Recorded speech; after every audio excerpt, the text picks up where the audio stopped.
Hello, everyone. Welcome back to the last episode of Line Change for this week. My name is Michael Leboff. Joining me, as always, are Tim Kalinowski and Nick Martin. And together, the three of us are going to break down all 13 NHL games coming your way on Thursday night.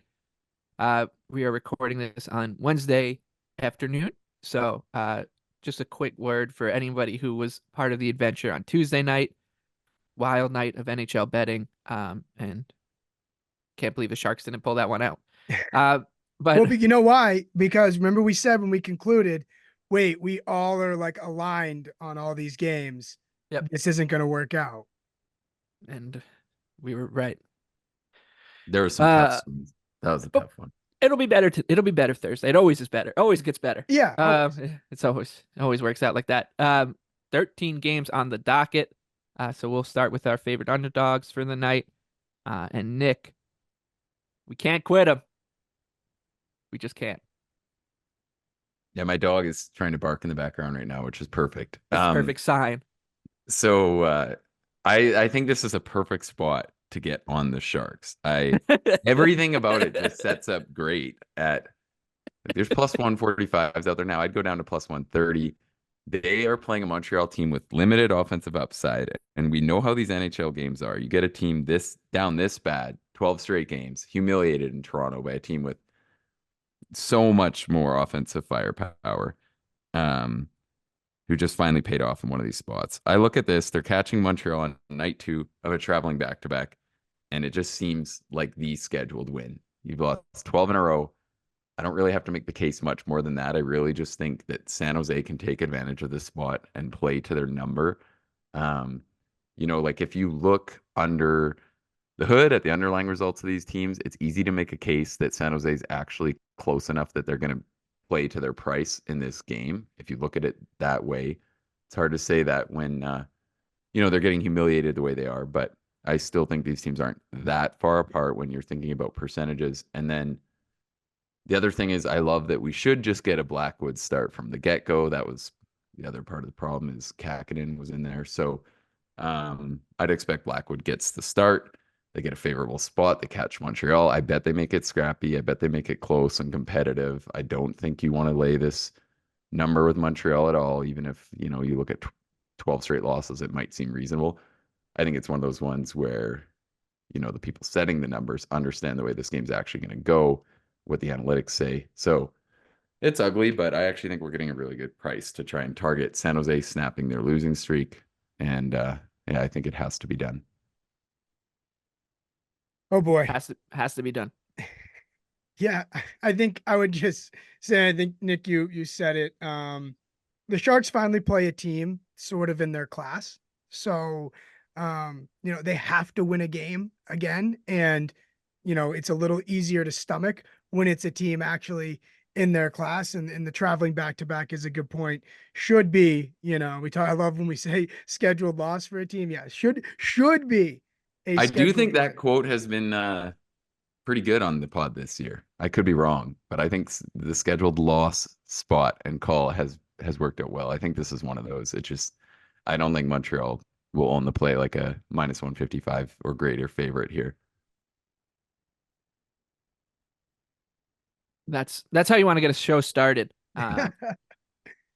Go right back to the team that we were all gung ho about on Tuesday night as a considerably bigger price, of course. But Well, and before we move on, I hate these. I shouldn't say hate, but I rarely use them. I try to just evaluate every game on a one-off.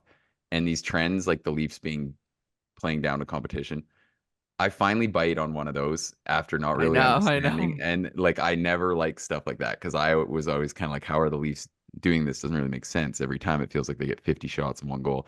And then that's the one where they just completely fold them and everything goes in. So I'll throw that in there. Okay, Sharks for you. My favorite underdog on Thursday night. I like the St. Louis Blues. They are a home dog to the New York Rangers. I still think there's room to fade the Rangers right now. I feel like not many people are talking about that the Rangers have kind of just been pedestrian for a month and a half. They started 17-4-1. I think it's since then you're talking about a team that's played closer to 500 than anything over the last little while, and they had such a big cushion that you expected just with the way the NHL goes, the foot to come off the gas a bit and the team to you know just kind of go set into cruise control. 5-4-1 in their last 10. Meanwhile, the Blues, they've just been a little bit more punchy since the Craig Berube firing. Uh, Generally, they are not good. St. Louis, I would say they're definitely not in the same tier as the Rangers are. And the 5-on-5 numbers for St. Louis, they're not great either. But neither are the Rangers. So this isn't a game where you have to be too concerned that New York's just gonna own the puck and dominate and tilt the ice, and you're hoping we gotta just out goalie them and get lucky. I think that this could end up being closer to 50-50 at 5-on-5, and then who knows, you would give the Rangers, of course, the edge in special teams and in goal, but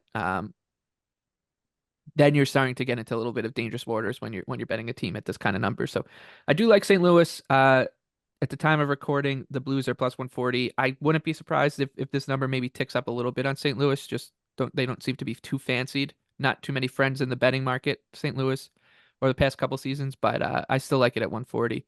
Anything on Rangers and Blues, Nick?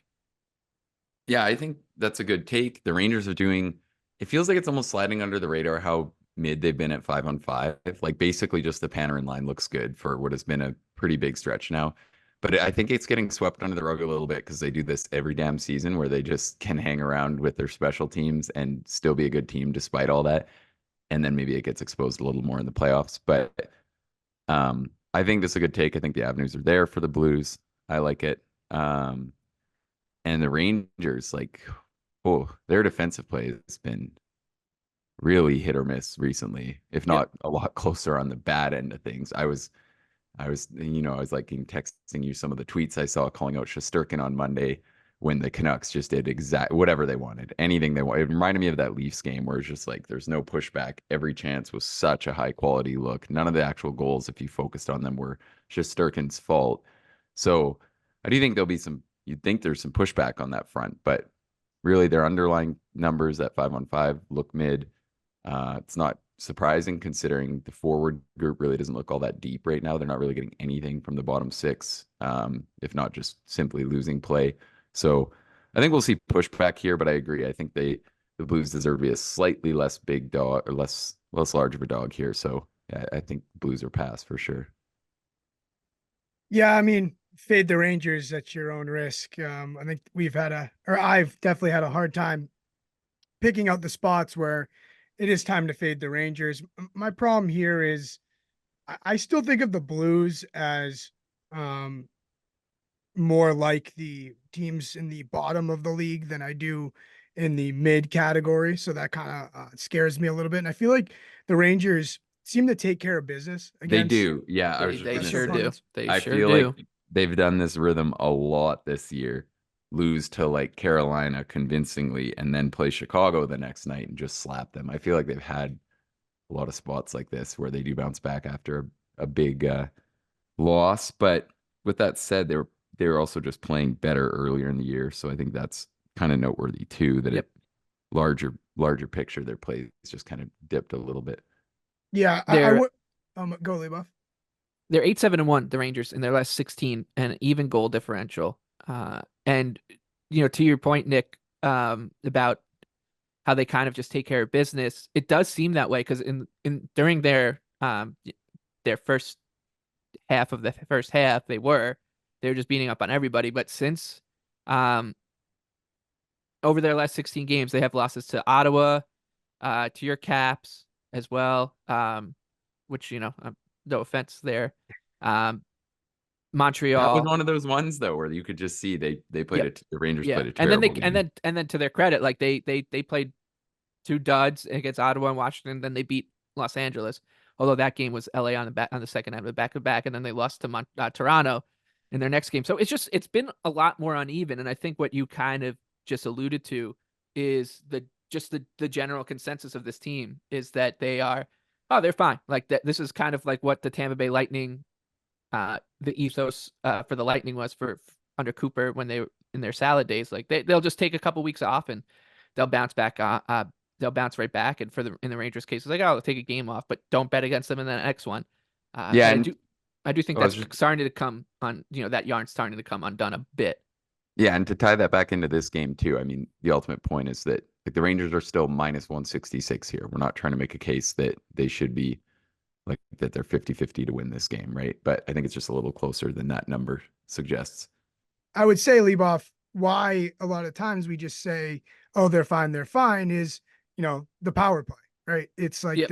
it's the great trump card when you're underperforming, and what helps you, again, take care of these teams that are not in your class. And St. Louis on the other end, they're bottom half, middle to bottom half in terms of penalty kills. So like I can just see myself, I wouldn't bet the Rangers, but I can totally see myself betting the Blues and the Rangers score 3 power play goals. And I'm like, oh, well, that's the difference. That's why they're a good team. It's been that way since the 04-05 lockout, basically. Yeah, and to be fair too, to like kind of like you look at the logic on why the Rangers aren't that good at 5-on-5. I don't think it's that surprising. The bottom two lines aren't very convincing at all right now. And then Kreider and Zibanejad are really fighting playing with Wheeler. Like we kind of thought this all year. I thought whatever line had Wheeler was going to struggle. I didn't think he'd settle on the top line. So like from a personnel perspective, I don't think it's like necessarily shocking that this team's not completely tilting the ice at 5-on-5 at all. Okay. So that's Sharks and Blues. Tim, your favorite underdog for Thursday night?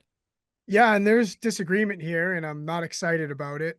Looks like you guys are going to be on the Tampa Bay Lightning here, but I'm on the Devils as an underdog at Tampa Bay. I think that honestly, there's just a little too much, Jack Hughes being out baked into this, but I still really like this Devils roster, and I still think that their D, if I was presented with Tampa Bay's D or the Devils D, like probably go with the Devils D. I mean, obviously I'd like to have Victor Hedman, but Tampa Bay's not too deep and on the back end and really all over their roster. So I just think that a really good team in the Devils is just, I find value in an opportunity to bet what I think is a Stanley Cup type team at a plus number. And also too, it's interesting to note Vasilevsky he's only sat twice since November 30th. I mean, I know this guy doesn't get tired. I know that he wants to play, but it's just kind of ridiculous for me.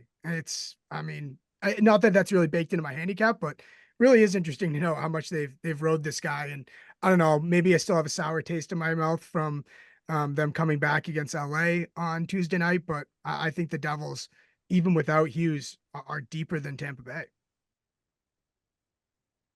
Yeah, my thoughts here were they're getting so thin. Like I know Siegenthaler hasn't been as good this year, but I think that starts to hurt a lot. I thought that the Hamilton absence could help be covered by Nemec, but now you're talking about just getting down the well and extra minutes going to, Miller and Ball and whoever. And I think it's just, and then the goaltending is so mid. I just thought that the Lightning deserved to be a bit more of a bigger favorite here, but yeah, we'll see. I honestly think you're kind of barking up the right tree in that in time, I think like Mike said yesterday, there's going to be time to buy in the Devils because what's left of the roster is probably a little better than people think. Like Siegenthaler had a bit of a tough year, so his replacement value might not be that significant. And then Meyer had been horrific, so if maybe that's getting baked into numbers a little bit. Could be a good time to buy in them maybe next week when we get into the Canadiens and Blue Jackets. But Price might be too high, Nick, by then. I don't know. Yeah. All right. So throw the Devils on top of the underdog scrap heap with the Blues and Sharks, and we will move on to the big board. Like I said, busy night, 13 games. And the headliner of this section, boy, oh boy, is this one beautiful. Sabres and Sens. Buffalo at home, minus 120. Ottawa traveling across the continent from lovely Calgary, Alberta, to Western New York as a even money underdog, a total of 6.5. I think there were probably a lot of people when the schedules came out, and they're losers like me. So you look at the your team schedule, and you kind of map out where the story is going to go from preseason, or you get it in July and you're like, okay, this is going to be a big game. This is going to be a big game. there were probably a lot of people, not just in the Sabres and Senators camp, but also in the kind of bigger hockey media pond that had this game circled or like this is going to be a good one. I didn't see the TV listings, but I wouldn't have been surprised if this one ended up on like TNT or something as a national broadcast. It was like, well, these two teams are going to be fighting it out maybe for first in the Atlantic or for a playoff spot because everybody's on board with both of them surging up the table here. And it's now turned into a game that both fan bases probably want to lose. If you're really thinking about it honestly, Nick, you saw these beautiful Ottawa Senators in action on Tuesday night, and they gave you your money's worth. Are you going back to them again against I don't want to say a mirror image of them, but it's pretty close. Yeah, no, I'm not. That was one of the most pathetic games I've ever watched in my entire life. It was just so sloppy. There's so many breakdowns that didn't even get capitalized on because just egregious plays from both sides. Like it would be like a comical error that shouldn't happen. Doesn't end up in the net though, because someone tried the seventh pass or something like that. And from a Senator's perspective, on a serious note, I wonder, it almost looks like maybe they are regressing from when we were trying to pump up the idea that they were better in their record. I question if maybe Martin doesn't really know what he's doing coaching at the NHL level anymore. I know that sounds like a bit of a slight, but the game has changed a lot. Stützle looks entirely checked out. He was horrific last night. That was the worst I've ever seen him play in a while. And he's not getting good usage either. He's off the top power play, but it just feels like a team that has so many question marks and seems like the just things are out of sorts. They looked completely uncohesive and just didn't feel like they were breaking out as a unit well at all. It just looked like a team that's, whatever. So, I mean, I feel like typically you do see teams bounce back from that, but I don't think we're getting the number here. And it seems like the Senators are moving in reverse, if anything, when you really like look at it compared to the games where we were like, like those games late in December, where it felt like they could have fared better. Those seem to be out the window a little bit. But like with that said, I'll throw in the caveat of we thought the Sabres were horrible prior to that Kraken game. Thought their 2-game win streak was just a complete luck box, and the Kraken just smacked them. So I don't know. I don't want to touch either of these teams. Perfect. Yeah. Is this for relegation? This matchup? Yeah. Maybe that's why it should have been. The loser should be fined. Like that's what it should. It should be take another first round pick away from the Senators or something. It's just they pulled everyone. They pulled both of these teams.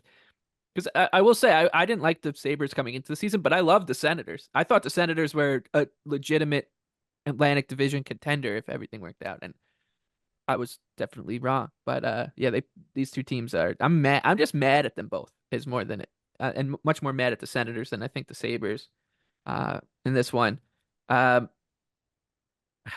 I don't know. That good to I give a lot of people out there credit like for games like this one when it comes to betting, because if you can have a good conviction, and I'm not just talking about folks who make models because that's a different story then, but for the kind of old school handicappers out there who are breaking this game down and feel in their deep inside their betting soul that they have a good feel for Sabres versus Senators at this price at this venue, man.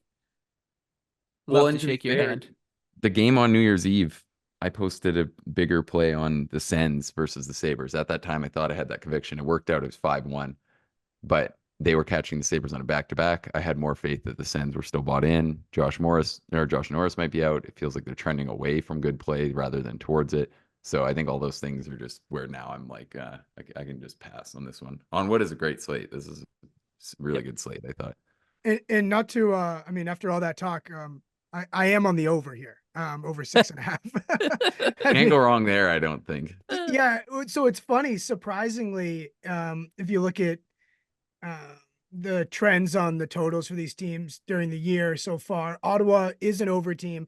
Buffalo is surprisingly an under team, which if you kind of dig into it and look at the schedule just from a bird's eye view, I think a lot of the reason that Buffalo can't get there is one, they're dealt a lot of sevens. And two, what seems to happen is when Buffalo holds up their end of the deal and scores, for some reason the opponent doesn't score. And then vice versa, when Buffalo is a complete sieve defensively, they don't hold up their end of the deal. So it's a lot of like 4-1s, 5-1s. And I think these two teams have finally met their match in terms of incompetency and high variance. So I just do not envision a world where this is played in a phone booth. And I like the over here. Yeah, and the Senators, it's hard to see every game. I can see it with the Sabres because I think Granato really looked to shake up the way they defended, and it just ended up entirely gutting the team offensively. It seems like their shot quality has just completely gone off a cliff. But recently they bounced back a little bit offensively. It feels like some of their guys are finding it. So, and the Sens, I mean, if they play anywhere remotely like they played in Calgary, this game could just get completely out of hand. So yeah. Food for thought for a podcast at a much later date, but I cannot wait to see where these over-unders open in the summer for these two teams. Kings and Panthers. I'm gonna play both overs, by the way. Yeah, absolutely. Yeah, people, it's a perfect post type year. A little similar to the Devils a couple years ago when people were like, oh, this team's sneaky, and then they were terrible, and then obviously last year had a party. Kings and Panthers, potential Stanley Cup favorite. Potential Stanley Cup preview. If you've been listening to this show, we like both of these teams quite a bit. The Kings are scuffling a bit. I think that makes them a little bit more appealing as a better, though, because the secret was kind of out on them. Now, folks are pretty pissed, including us, with the way that they handed the Lightning the win on Tuesday night. The Kings are plus 115 in Florida. Panthers minus 135, riding quite high, and a total of 6.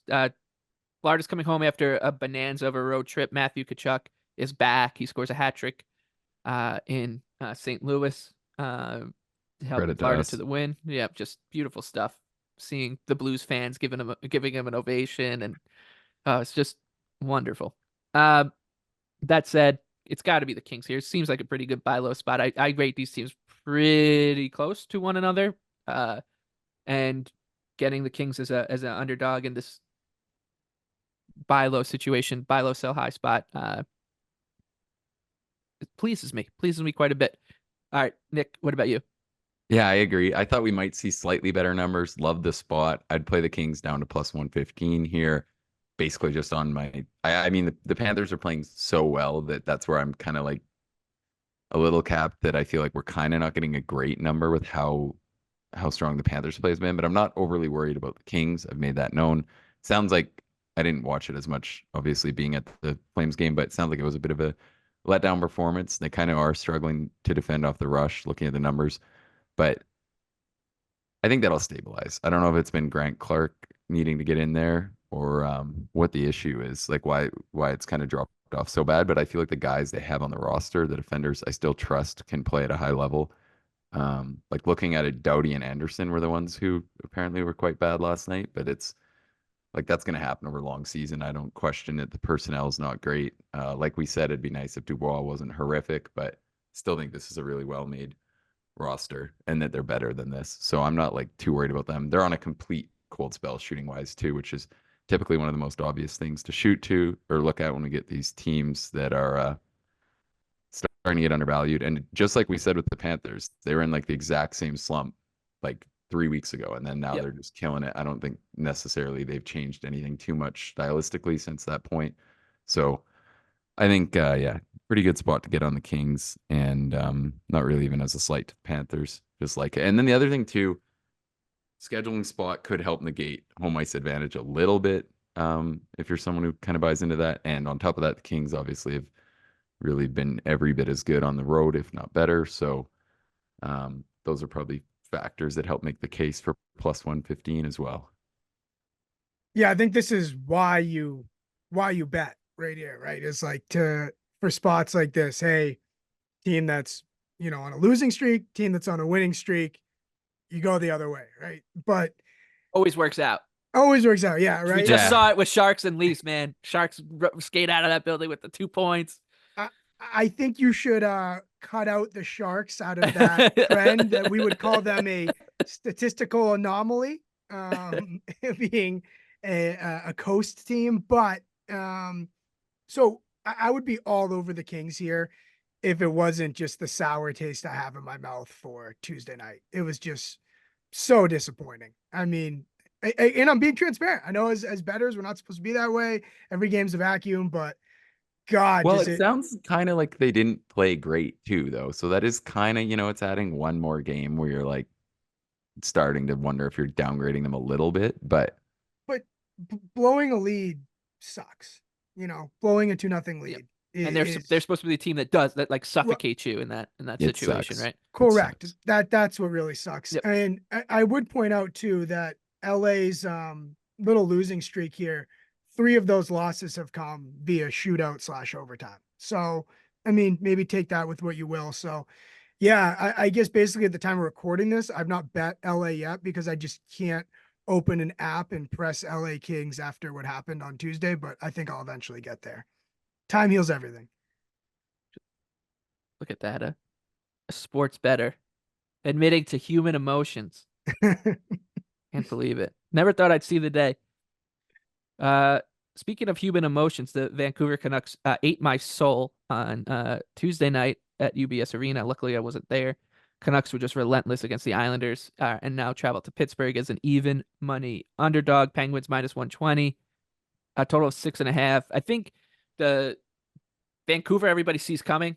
We know that they're on a roll. We know they're playing well. The underlying metrics are getting better. They're starting to match up with the eye test and the record. Goaltending's terrific.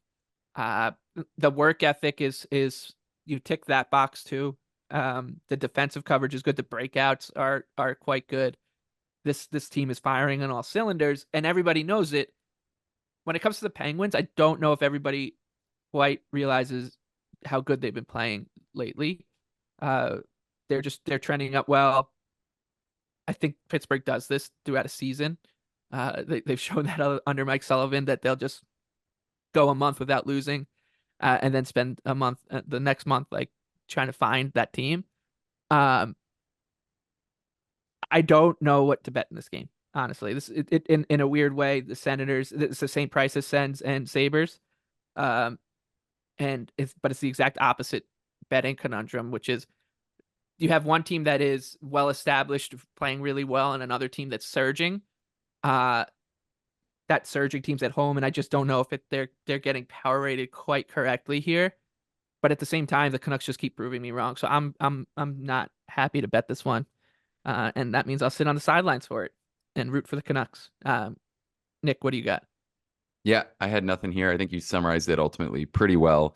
The number one point that I think would surprise um, just a lot of more casual bettors is just the way that the Penguins are being power rated in this game. I think this is one of those ones. A ton of people are going to be on the Canucks and not quite seeing this number and thinking that it's just completely unfair. I'm not necessarily trying to entirely steer you off there. I'm just trying, like, I think you kind of pointed out well that the Canucks are probably playing a lot better than, or the Penguins are probably playing a lot better than people are realizing recently. That, I mean, their underlying results are great. They were kind of good all year too, and every time I've said this, they followed up by getting crumpled by some team. So, yeah, I think that's just the way to look at this. Is that depends. I don't know if I'd say they've earned being -120, but it's probably not like the smash spot that I think a lot of people will view it as with the Canucks looking at their record right now. Yeah, and that's why I'm on Pittsburgh here. Leboff, it was buried somewhere in there in your analysis of like, I don't think a lot of people are realizing that Pittsburgh is playing really well. And I this is 3-4 for Vancouver here too. So, and it's a long road trip for them and the right smack in the middle of it. And this is a Pittsburgh team that I just think has what it takes to push Vancouver to the brink and really make it a hockey game. The underlying numbers, I continue to get surprised, and maybe it's because I don't really understand how underlying numbers work because it's a lot of numbers and percentages. But I continue to see Pittsburgh lumped in a group with teams I deem to be some of the top teams in the league, and kind of surprises me. But and maybe that's why not a lot of people are talking about Pittsburgh the way they should, but they really are. A lot of the advanced numbers do like Pittsburgh. So I'm going to take a shot here on Pittsburgh. It's not, like you said, Nick, smash spot, but I think it's kind of a tough spot for Vancouver here to be up for every single game. Yeah, and you look at the Pens, So yes, they are over the whole season in all situations expected goals, they're fourth, which is probably higher than I think most people would expect them to be. I'd wonder if some of the private models shows that maybe their defensive plays a little less dominant than that. But at the same time, they have a plus 15 goal differential. They've been pretty legitimately good. Early on, they lost so many games because of how ridiculously bad this, like they were losing 1 goal games when their power play was going 0 for 5 and giving up 2 shorthanded goals. So like now that they've cleaned that up, I don't think it's like that surprising to see that they've stabilized. I think if they keep getting goaltending, you look at it, they're really not giving up many goals, and they're kind of running on the low end of things offensively. We were talking about that a lot earlier in the year. So yeah, I can definitely see the case for the Pens. We talked about it yesterday, how they're 40 to 1 to win the cup, and how I thought that like we thought that wasn't the worst long shot.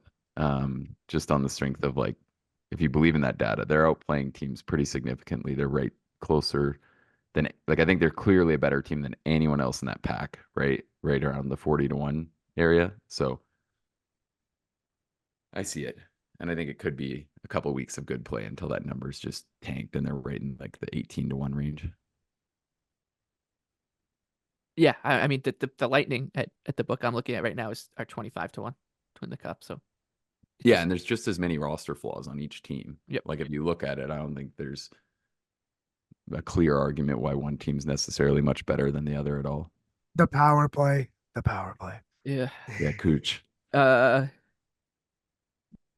Ducks and Canes next. This one in Carolina, in Raleigh. The Ducks traveling plus 270. Carolina minus 340. The total is 6. We were right about one thing on Tuesday night. That was that the Ducks were coming for the Predators, and they did. They came, they saw, they conquered. Good job, Anaheim. But now they deal with a completely different beast in Carolina. And it feels like if you are making a case for the Ducks at this kind of number, and look, I basically live my betting life betting these kind of teams in these kind of spots. But in this one, it almost feels like you're hoping against so much that the goaltending is just a disaster for Carolina. Maybe we see Antti Ranta because it's a different a spot where you could see him. They do. I think they do want to work him into some sort of form, and this would be a team to do it. The problem is we just saw the Ducks do that. We just saw the Ducks have Lucas Dostal put up 55 saves against in a game that they were completely cratered, and they lost. So like you're asking too much here. I do expect this number to move towards Carolina too, and maybe then it becomes more interesting because Carolina does have a habit of just lighting up the shot board and not the scoreboard. But it does feel like you are really, really reaching for a goaltending calamity here, Nick, if you are betting Anaheim. Wait, Leboff, by the way, how's that life going? The life, the betting underdog life. I mean, I think you probably, if you've been listening to the show, you know that I am hollow and dead inside. So I'm sure you know pretty well. That's all I ask. Yep. Yeah, I'd be closer to betting the Canes puck line or just the Canes here. I think they deserve to be close. They're minus 340 at time recording. I think they deserve to be closer to minus 400. They're playing really, really well. We've talked about it. Their scheduling for the next 2 weeks is kind of bizarre as I try to decide if maybe they'd play Ranta here because they play this game, then Saturday, then Monday, then Friday. Yeah, I don't know.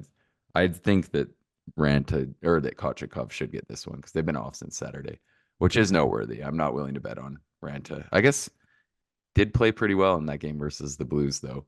But yeah, I think the Canes are playing as well as any team in the league right now. They're really just crumpling teams sitting on ideal rest here. I can definitely see how, if anything, I think they could be a bigger favorite. I wouldn't hate taking a shot on them with the puck line or just using them at minus 340.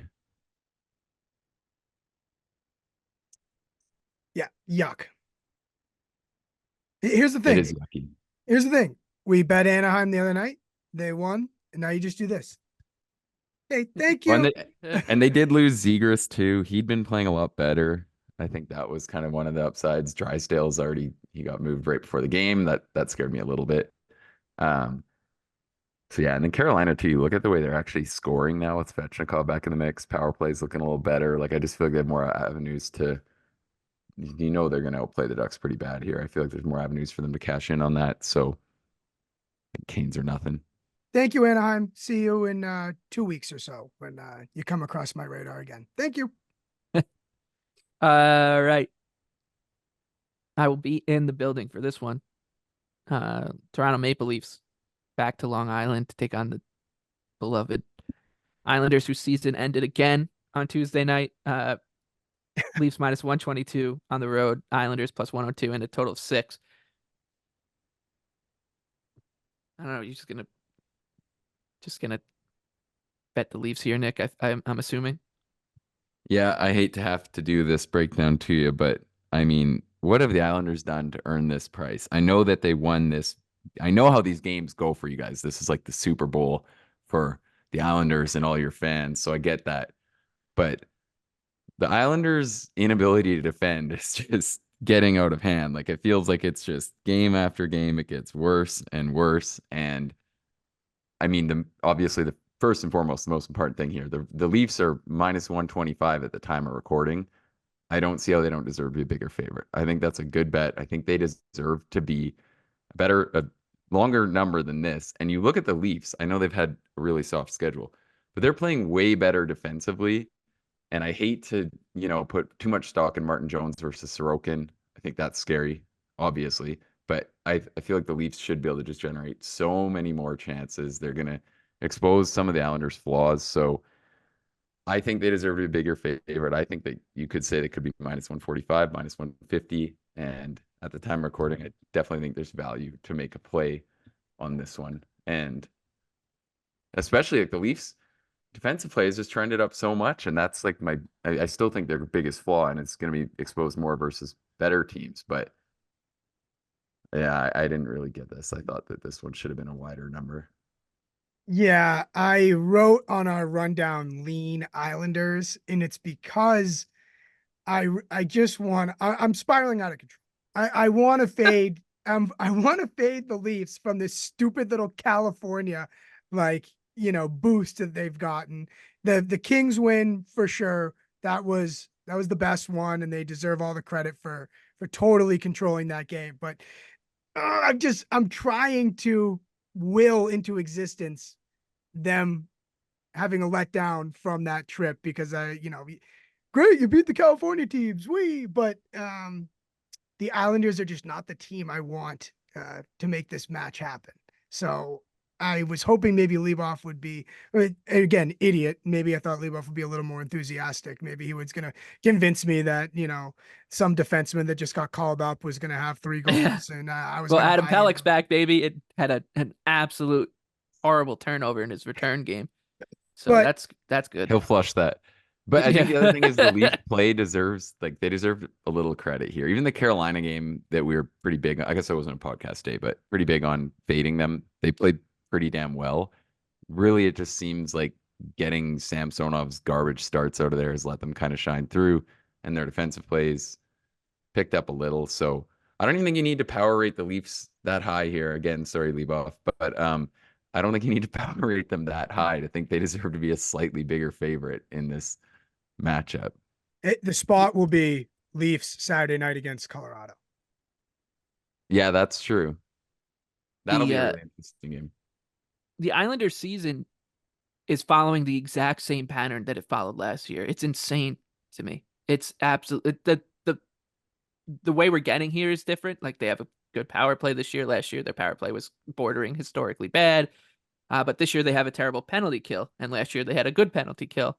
But the defensive play is just so confusingly bad that it's driving me insane. And it does feel like this team swoons.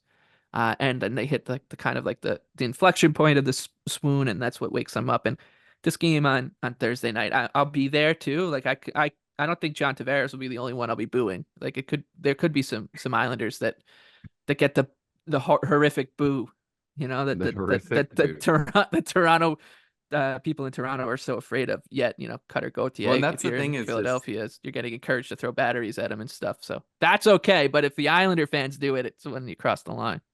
Well, and more, they just proved to be incompetent in the defensive zone. Like I thought it was a decent spot to get on them versus Vancouver, and the Canucks just exposed all those flaws. It feels like a lot of good teams are doing that kind of The Knights did consistently too. to them right now.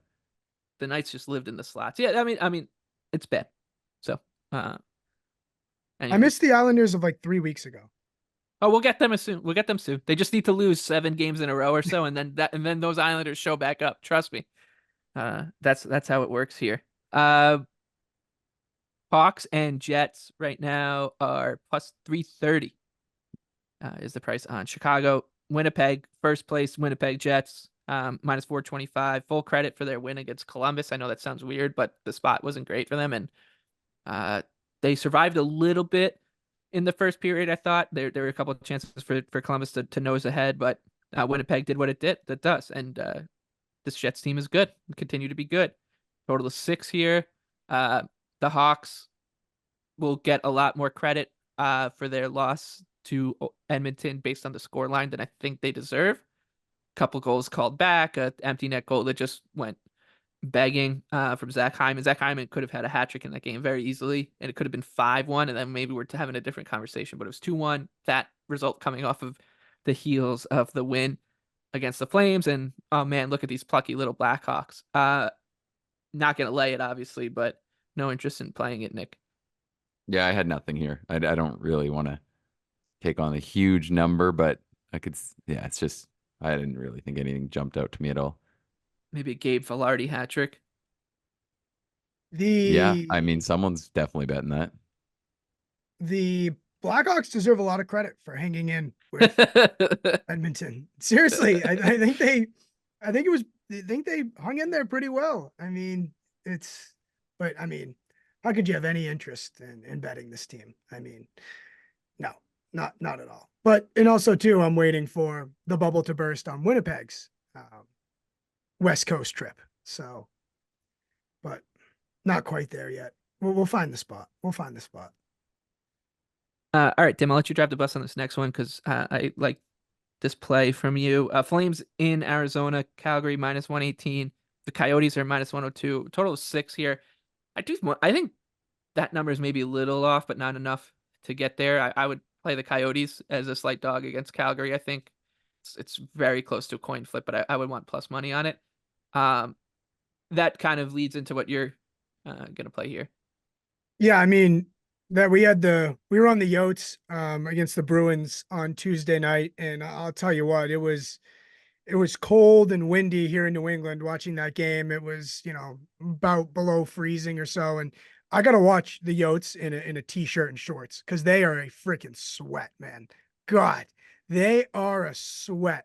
So somehow they get great goaltending and timely saves, and that's why here these two teams, I'm expecting a rock fight from the way that they want to play. So I'm going to play a game to go to overtime. Why not? I think we say that a lot with Flames games, and I think we've said that a lot with Coyotes games, and now they meet their match for what I hope to be a again, timely saves, low variance, hard to score, and we head to overtime. 2-2 going in overtime. I was pissed because I was going to throw the Gunther. I did post it on Sunday to score last night out there, and I hate being the guy to just throw that out there without a price because I just feel like that's kind of idiotic when you're just whatever. But I'd keep your eye on his. If it's still like plus 375, he's on the top power play unit, and he's just such a pure goal scorer that a great shot. Yeah, that's what he's there to do. So if he's on the top power play unit, he should be priced closer to other pure shooters who are on those units. So keep that in mind. I think he's definitely an interesting guy to watch right now for a Yotes team that needs all the goal scoring upside they can possibly get right now. The Flames have not gone to extra time in about 3.5 weeks or so. So I mean that is way too long of a streak for them. That's not their MO, boys. Yeah. We bet it live extra time yesterday, but don't worry, the Sens didn't even let it get close to that. They choked it way too hard. Okay. We'll finish this segment before we get to our best bets with Tim's Bruins minus 120 in Vegas. Even money home favorite home underdog are the Knights. Total of 6 here. I like Boston in the spot. I think that they are deserving favorites, even on the road, even in this spot, even on traveling. Feels like the Bruins have been on the road for about 6 weeks now. Um, I just rate this team as uh, a little bit ahead of Vegas, and like these two teams are both going to play well at 5-on-5. I know Boston's numbers have taken a a dip, but when you look at the margins that you're going to need to win on and what you expect to be closer to a coin flip, I think Boston is just well set up to do it. I know that Olmark got hurt the other night, but Swayman has been great. You could still, I know the power play is taking a step back, but you could still kind of rely on them to win those kind of battles here. So, yeah, it's Boston for me. I think it's pretty simple, just a little bit of a better team and a deserving favorite here. Not too much more room for this one. I think -120 is a decent cutoff here, Nick.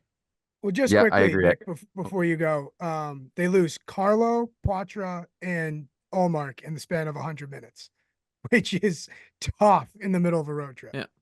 Yeah, that does suck. But I mean, the Allmark one doesn't have Right. relevancy. Like from Bruins' perspective, I see what you're saying, but they're going to have Swayman for this game, which is the beauty of having two goalies that damn good. So, and I know Carlo's really important to them and he's useful, but still, you look at the Knights side of things, they're depleted, and Logan Thompson's out with illness tonight, which becomes really relevant if he doesn't play tomorrow because Aiden Hill's back. He's going to play tonight. So, Right. But I can't imagine they bring him back and go back to back with him. That would seem a little illogical when you're the Knights. You probably don't care where you seed that much, anyways. They got a couple other D-men out. Theodore's still out. Carlson's out. So their injury situation's not good. And I don't envision this as the kind of spot they want to fight through too much. Got the big game tonight in Colorado.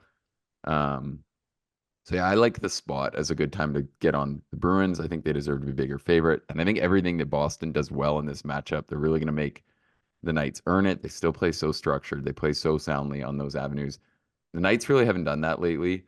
So I think with the goaltending advantage, it feels like a good spot to target the Bruins on the road. And same kind of thing we keep talking about. It's paid off. That trip, it's basically the same trip from a night game in Colorado to games in Arizona or Vegas. It's the schedule of makers keep putting it on there, and it is one of the tougher ones. Typically, are getting in pretty damn late. So I think more than normal, it's a bad scheduling spot.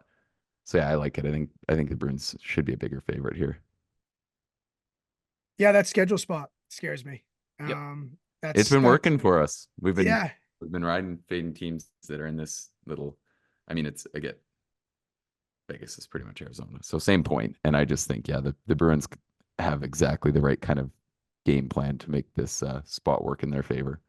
Yeah, I appreciated your guys' discussion on it because I really kind of lean Vegas here, maybe just some reading into the injuries a little more, but I just think it's tough to just lose bodies when you're on the road, and those two games, Colorado and Arizona, that they just played, those weren't easy. Like they really had to work in those games. They both went to extra time, and Vegas, I think, makes you earn it as well. So I would just be up late watching that game, and wouldn't be surprised if I throw a live wager at 10:30-ish in Eastern time here. Okay, best bets time to take us out for another week here. We'll start with the Oilers and Wings. Nick, your favorite bet is in this one. Edmonton's -155 on the road. Detroit +130. Total 6.5. I don't think the Oilers have lost since they played the Islanders back when. Tim, you're talking about those Islanders of 3 weeks ago. That's the what team. I'm saying. That's the team we were talking about. Where the hell are they? Like I said, just wait until they lose. They're playing in Nashville on Saturday. I think after that, those Islanders will show up. They're 0-7-2 in their last 9 against Nashville, by the way. All right, Nick. Enough about Predators and Islanders. What about Wings and Oilers? Yeah, so hopefully this number holds up because I think this one I was really surprised at how, and that sounds surprising because it is -155 at the time of recording. But I think anything better than -165 is a really good number on the Oilers. They've been playing so well. We've been talking about it a lot, the way they're just absolutely dominating teams. They're pretty much at the top of chances generated and giving up the least quality in front of their own goal, which has really helped Skinner stabilize. Bit of a fear here that they won't ride Skinner, so keep that in mind as well, that you need a better number if Skinner doesn't play. But you look at the way the Wings have defended the last stretch. It hasn't been great. They've taken a drop off. They've stabilized a little bit now with the bodies back in the lineup. But I have the Oilers power rated really high, and I think they deserve to be a bigger favorite here. So hopefully the number holds up because I feel like the Oilers have been taking a lot of bigger money. I'm sure, like, I think it's kind of coinciding. They're on a big win streak and their underlying results are really good. And I think some of those spots have been almost priced too closely at open. So I think it's one of those things they're getting money from all types of bettors. So hopefully this number holds up. I think it's a good bet. They can expose the Wings' defensive flaws for sure. And as long as Skinner's in there, I think we're happy to take our chances. And really, it's crazy that Chicago game, we talked about no letdowns. That probably was their worst game recently. Still seemed like it was probably lucky to only be 2-1 at the end of the day. But yeah, they're really, really thriving right now. And everything under the hood looks great, which isn't surprising. Everyone picked this team to be their cup winner in the summer. And then now they're just really play in the right direction. And yeah, I think it's a good time to keep riding with them. Yeah, I think that's right. Yeah, in real time here, when this line came out on Wednesday afternoon, I was hoping to get a long number on Detroit, and then it came out like, Edmonton looked pretty short. And so I initially was just like, I didn't get the Red Wings in a long enough spot, and I kind of skipped over it. And then Nick, you tracked Oilers, and I kind of was like, maybe if I thought the line was short on one end, I should bet it. So that was kind of like, I totally switched my assumptions there because I really thought I was going to get like a plus 175 or something on the Wings just because the Oilers have been playing so damn well. And, so I'm happy to take advantage of, at least when it opened, the shorter number on Edmonton here. What can you say? They've really, really turned it around, and it's fun. It's so ridiculous to think about how bad they were to start the year. Well, and that's the crazy thing is though, they were really, and I did I mention this on the pod that Knobloch himself understood this and put this out there that he thought anyone could have taken over the team and they were about to start ripping. Yeah. And I Yeah. do think he's made some good fundamental changes, the penalty kill, some of the personnel usage, but like this was a team that was just running so bad at the start of the year. And we always point it out because it's just so prominent. You can't get by with the worst goaltending in the league. You just can't. And you look at the teams that have had that and now gotten stable goaltending, like Carolina, the Oilers, they're winning every game now. And then you look at some of the teams like Ottawa who just can't fight through it at all. So it is, I think, as much of a game changer as everyone talks it up to be. Also, my favorite player in the NHL is Vinny Desharnais. I just cannot get enough. He's This is playing damn good. legitimately much better too. So I think you could, give some credit to the coaching staff there because it seems like his decision making's gotten a lot better compared to last season. Glass and out, baby. Glass and out. Love it. Yeah, glass and then not the reverse hit. He likes that's his MO. All right. My favorite bet, we talked about it a bunch already, so I'll keep it short. It's just I like the Lightning as a favorite against the Devils.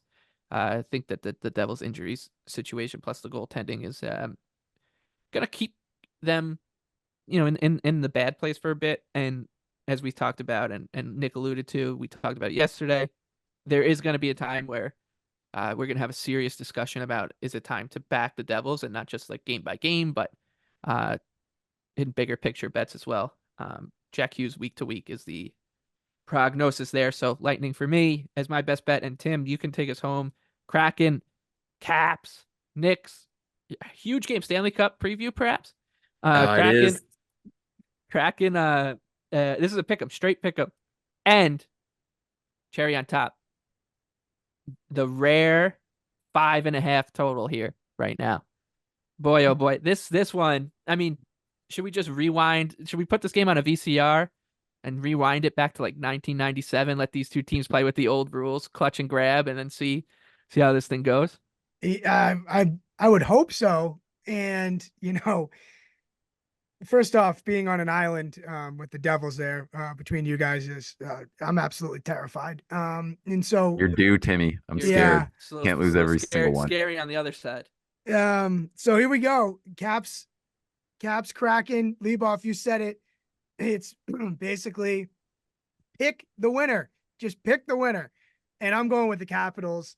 This Seattle run has been incredible, but I think it ends on Thursday night.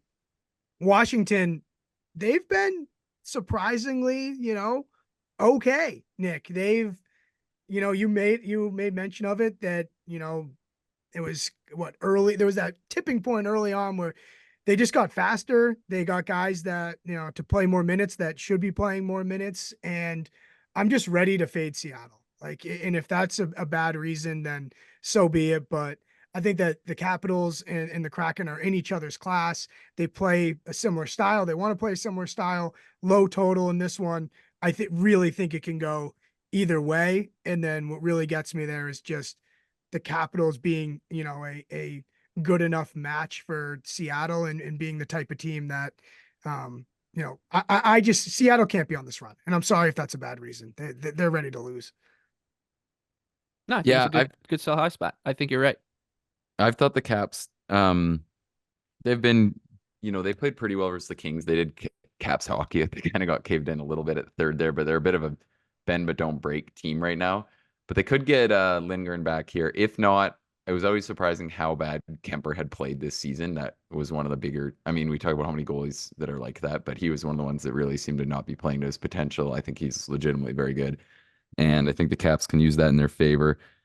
And the Kraken, it just does feel like this is the ultimate buy high spot on a team we've kind of been we liked them early on, and now I feel like these games haven't been overly impressive. I kind of wanted to fade them out of the Knights Sens games where they kind of won comfortably, but I thought easily could have had a lot more pucks go in their net.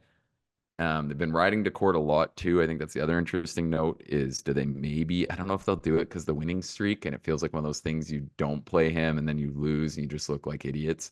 But I feel like you're probably due to rest him soon. We do see goalies get taxed. I think that's a legitimate thing in this league. And then the other thing with the Caps too, I wonder if this number moves toward like where we get a better number on Washington if Sandin and Wilson both sit. They're both far more useful than some of the guys I say that are like irrelevant on the Caps roster where like they sit, but it's like Oshie, who's really like a big name but hasn't actually helped the team at all this year, and they have 10 other replacement guys trying to get in. So I think that's interesting. I wouldn't really want to, like, I think if you can get a better number because those two are announced out, I'd live with it. The Caps are still going to have 6 like full blown NHL roster defensemen if Sandin sits in the game. So don't hate that at all. And, I think Pacioretty could, like, he's kind of in his first game was hideous. So throw that out there. But I think he has the upside to be like a legitimate scoring threat for the Caps this year, which is obviously the number one thing that they're missing. So, yeah, I like it. I think they deserve to be a slight favor. I told you guys earlier in the week, I think it's a good spot with the Caps sitting, waiting for this game. Yep. The ideal amount of rest since Sunday. So they're not even getting dealt their home it. ice here. They're not even, the Kraken are too hot. I was just gonna say, I think the Kraken are too hot right a little now. higher here. Yeah, I'm with you guys. I think it's a great buy low, sell high. Washington with two wins in their last 11 or something like that with a -15. Maybe it's not that long, but 2 in their last 8 and -15 goal differential in that time. It's just they should come. They're not. I don't think we're saying that this is a bring it to the barn good team, but they're better than that, and I like their chances. They played a tough schedule too. They played dating back to the game on the 23rd versus the Lightning. I guess the Lightning are not technically a playoff team, but they're right there.